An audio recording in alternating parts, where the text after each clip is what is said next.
Você já reparou como que criança, até seus 5, 6 anos de idade, até mais, com uma idade maior, ela vive no mundo dos porquês? Já reparou nisso? Por que isso? Por que aquilo? Por que eu não posso? Por que isso está aqui? E vai por aí afora. Muitas pessoas, muitos adultos se irritam com esses porquês o tempo todo e resolvem então dar respostas muito lacônicas. Porque é assim, porque eu quero, porque eu mandei, porque você tem que saber obedecer e vai por aí afora. Mas a criança é muito curiosa e não tem nem os conhecimentos, nem a sabedoria que nós adultos temos.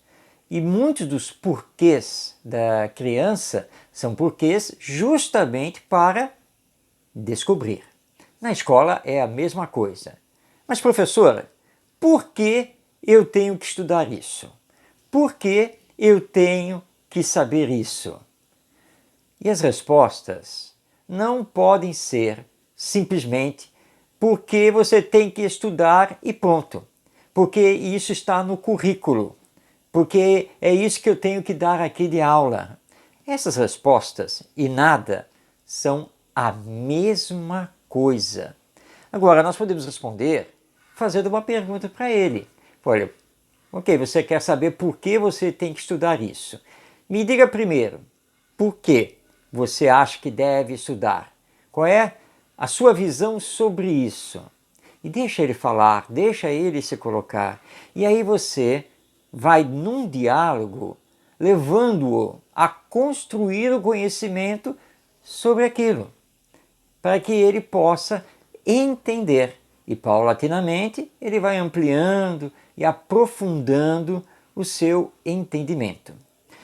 Para lidarmos com essa fase dos porquês da criança, nós precisamos, enquanto educadores, nos dotarmos de muita paciência.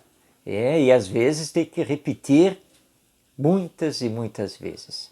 Você já viu um vídeo que circula pela internet, aliás, um vídeo bastante provocativo, que nos leva a muita reflexão, de um senhor idoso sentado no banco do jardim e do seu lado um rapaz, e aí nós temos o quadro do pai e do filho.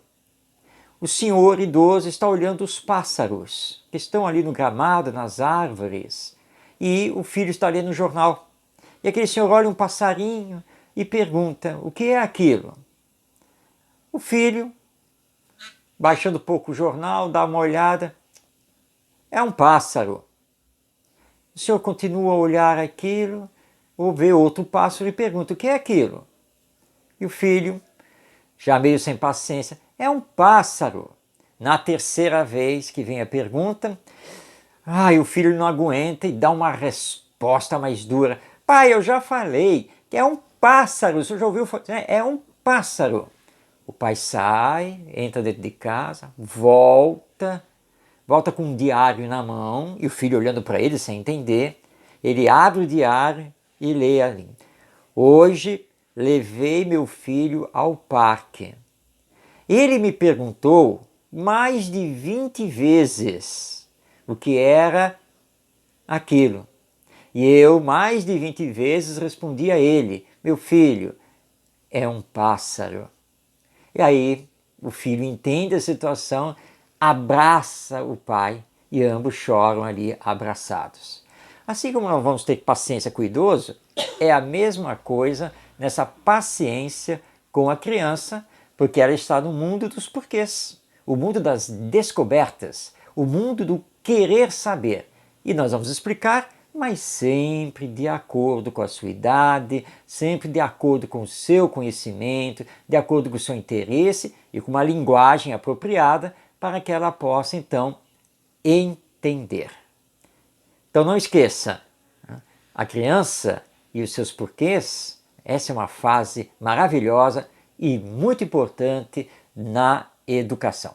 Se você quiser aprofundar esse e outros assuntos, acesse na internet o endereço que está aí na sua tela, que é o endereço do IBEM Educa, e eu aguardo você para uma próxima conversa sobre esse campo tão importante, tão profundo que é a educação.